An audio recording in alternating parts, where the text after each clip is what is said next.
I love the use of salvation there. Oh, Ytlander goes Ajari again. Oh, this is gonna be such a psychological.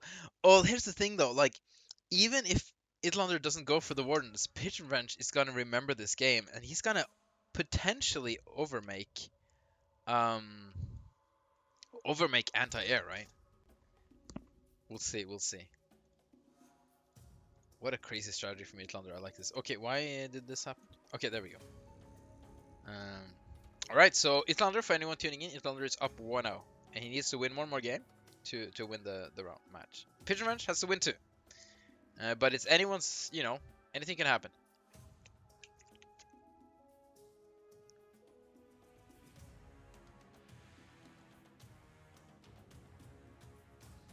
Alright, so quick expansion from Ytlander.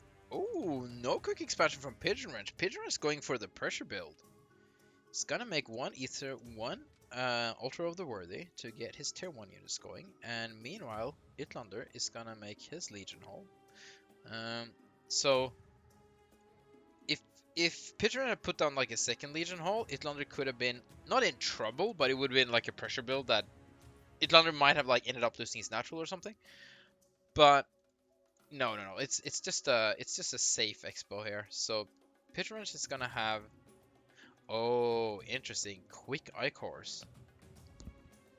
I wonder if how much faster this is by delaying the expansion compared to doing the expansion first.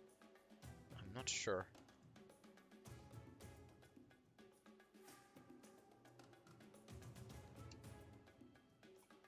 Alright. So let's see what Ytlander's gonna make out of his first Legion Hall. Well, it's probably gonna be Sipari. Oh, he's actually starting a monastery right away, so he could just wait. No, he's just gonna make some Sipari. Meanwhile, we got interesting. So if you do, so it seems like your Icors are making at the same time as your enemies Sipari / Centauri, if they fast expand and then go Legion Hall, compared to you going for an altar first and then you expand. Interesting. Today I learned. All right.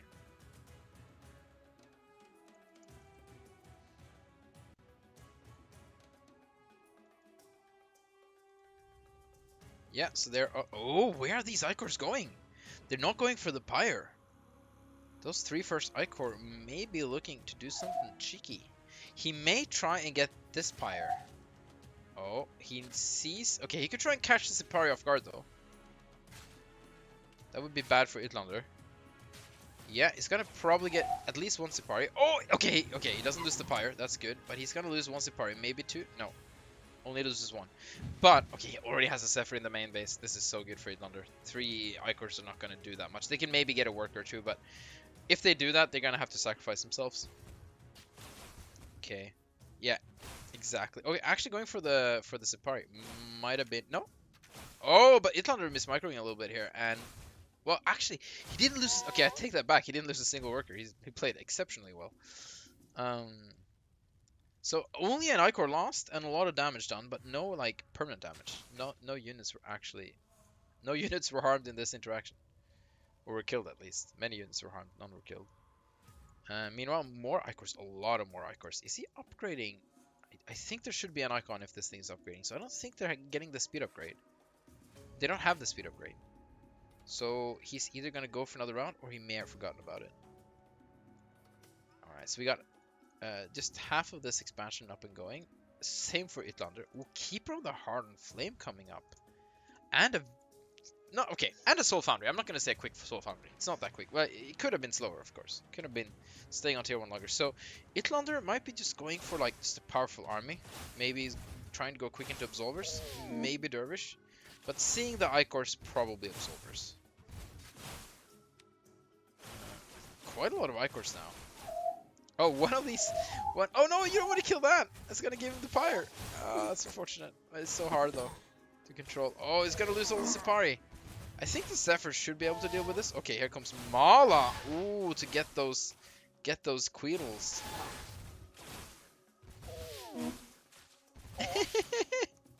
Wonderful magical. Oh, that's funny though. I don't know why you would have...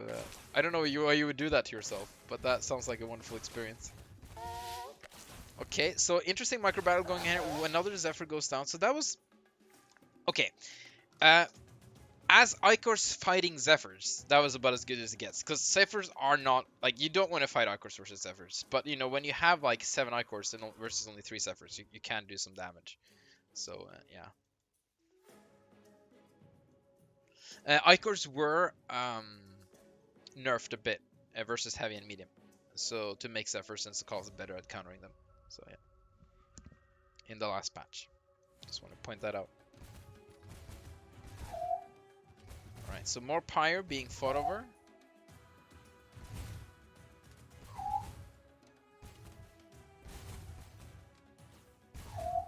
Nice. Meanwhile, well, just okay. Wow, that's a lot of Legion holes. I mean, no altars. Is he just gonna go mass Icor here? Or is he switching to... Okay, here's the Neurosight, here's the God. Probably switching to Sakals. You need Neurosight for Sakals, though. So, oh yeah, he's just saving up. Double root... Okay, so... I think he was going to make that Neurosight earlier and may have forgotten. And he's just saving up. But whenever it finishes, he's just going to have a huge swell of Sakals. And meanwhile, these 4 Icors are going to get, you know, having keep map control. That's a lot of Zephyrs. If these Zephyrs actually make their way over before these units finishes, it could be a pretty bad attack for PigeonWrench. But you know, Ytlander doesn't know, and just moving our Zephyrs across the map is slightly risky. So yeah, okay, securing a third, probably a good idea. It's gonna be a huge Sakal attack though, and probably the Sakal upgrade is gonna, the Godflesh bark is gonna be on them as well, giving them that armor reduction. Alright, so we got 4 Zephyrs moving across the map. This is, I like this from Ytlander. You don't wanna commit more units than you can potentially lose. And when you don't know how many speed Icors could be roaming around, right? Could get caught off guard. But actually, this is going really well for Ytlander right now. He's gonna see the expansion from his opponent. They're both expanding at fairly similar times. Ytlander's gonna get his expansion up first. So this is not one of those games where he's just gonna make 3 engine. You know what? Maybe it is. It's a second engine later. He may go for the warden thing he was doing, but just, you know, for a more slower version of it. And PigeonWrench, I know that I'm actually surprised he's going for these master calls, knowing what happened the last game. Oh, we got Windstep on the Zephyrs. It's a lot of Sakals coming out though. But yeah, what are we gonna see from these 2 Angelariums? Is it just gonna be like Wardens as well, but just not as quickly, not as intense? Right, yeah, Mala gets spawned. When you see Mala, you follow Ytlander's example and you just get out of there. That's usually, unless you have an overwhelming amount of units, but this is actually a pretty fair fight. And well, it used to be a fair fight, and then Mala spawned. So you know, okay, so Mala's gone. You can fight again. There you go.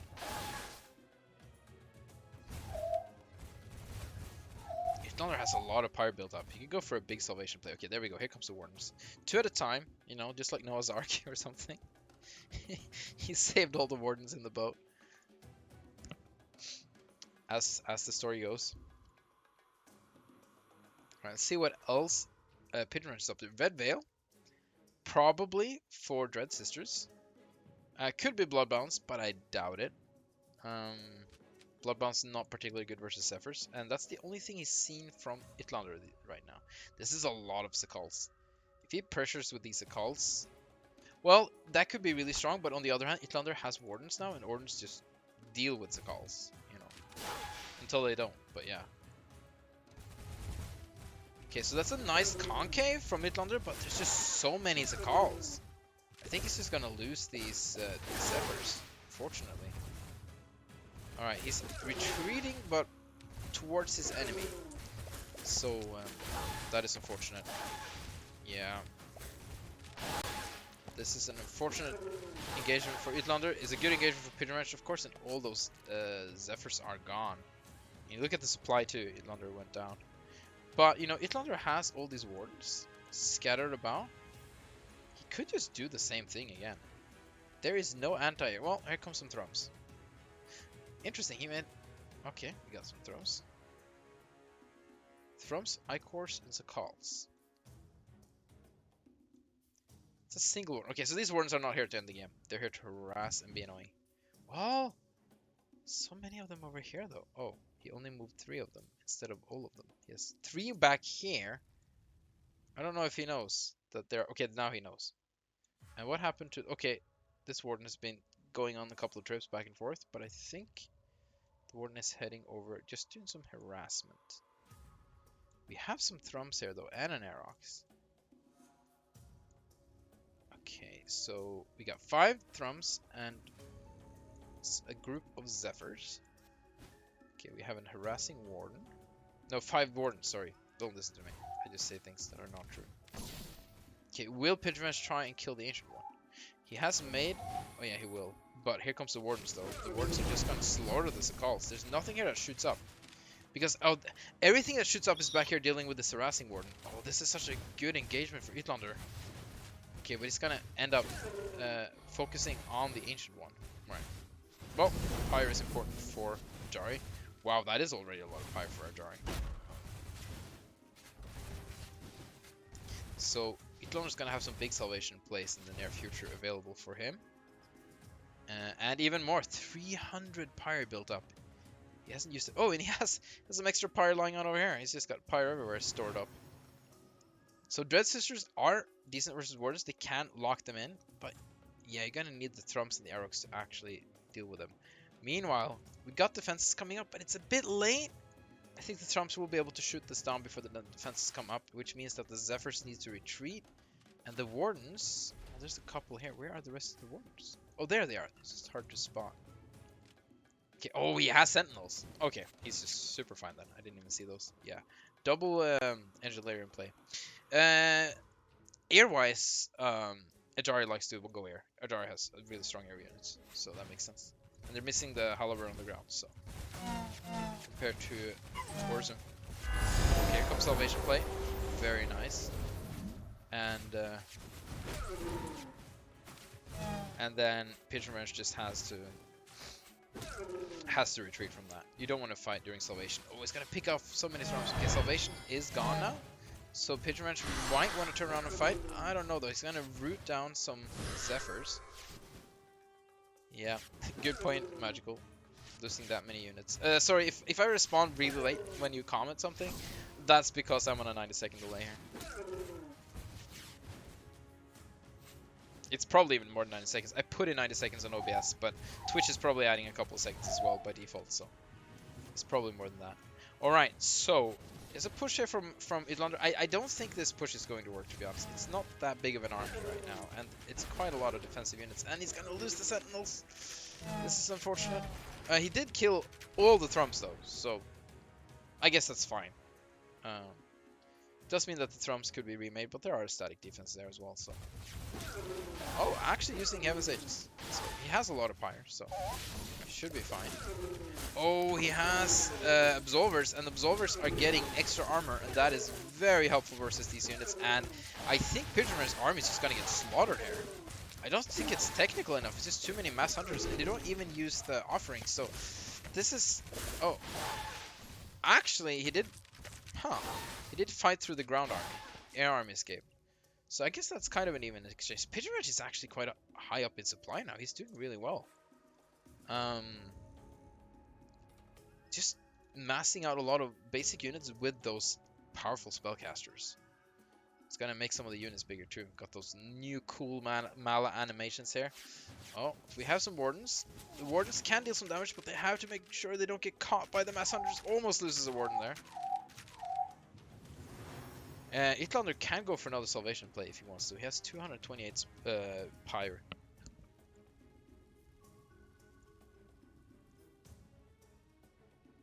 Oh, he's got to be careful. Oh, snipes as a call. They feel like mutalisks. Sniping.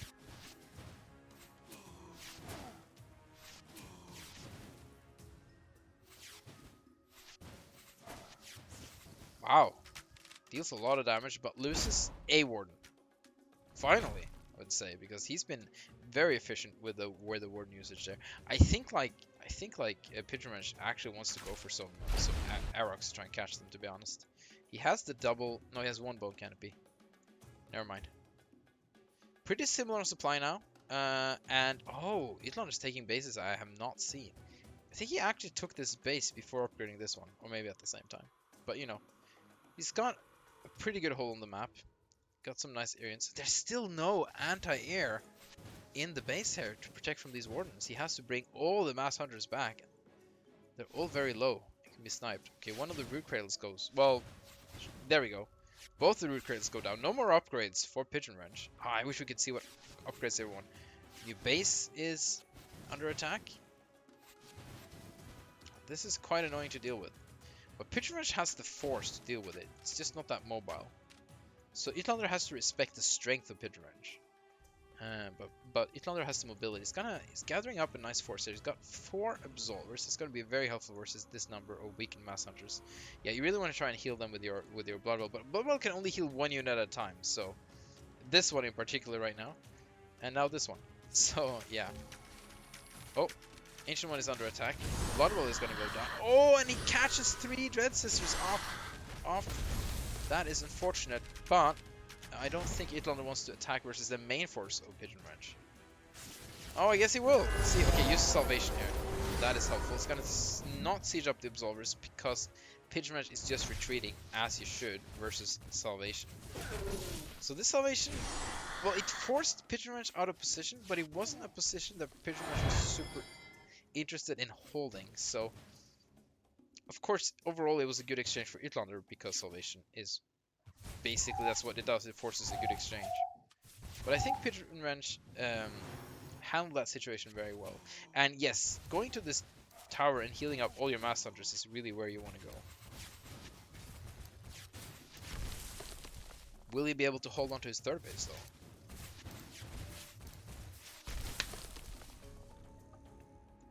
Yes, he will. Loses 2 production structures. I don't think Ytlander knows about this base, but you know, I take that back.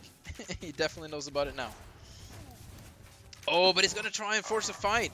And okay, Ytlander needs to try and save as many units as he can using Deliver from Evil and save some, but that's a lot of units lost for Ytlander. Meanwhile though, he's gonna get this base, but will the Wardens be able to escape? Yes, they will. Okay, I made that sound way more dramatic than it had to be. Oh, he's even gonna keep going, maybe killing some workers. Okay, this was quite good for Ytlander. Kills the base, does lose a lot of units, but also gets a lot of workers.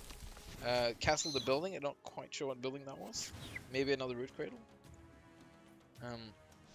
I feel PigeonWrench would benefit from some Omniwars and some Aerox to deal with all these wardens. Is he making? He's making thrones. There we go. Yeah, these wardens are wreaking havoc. PigeonWrench is just giving up trying to defend. He's just gonna go on the counter-offensive. But like, look at all the mass hunters. They have no health left. Okay, the Absolvers need to siege up. Actually, it's just gonna completely retreat, give up the space completely, and just try and hold the natural instead. Yeah, I think that's a great idea, actually. Oh, and here's the Rain of Blood. Might have been slightly premature, but he's actually just going for it. He just wants to try and break Ytlander now before he loses too much at home. And he has a pretty big force. No, he cannot do Mala. We have 150 power for Ytlander. He could use Salvation or Heaven's Aegis. And he's just gonna have a hard time holding this natural. Thrones are getting chased down. He's gonna make a stand by this tower core. The Thrones are actually surviving though. Well, for now, so many mass hunters pushing in. We got 2 Absolvers coming up, but they're gonna spawn right on top of the army. Okay, actually, both of the Thrones still somehow survive that.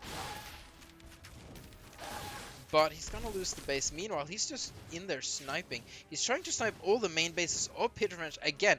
PigeonWrench has no bases. Is he just gonna build a base or something? He has the money to do so, but he's just gonna lose. Is this gonna be the same again? It is. GG. Ytlander wins again. Same strat, basically. Just send all the wardens. Here comes the Aerox. Here comes the Aerox, but it's too late. Oh, that's unfortunate. And that's it.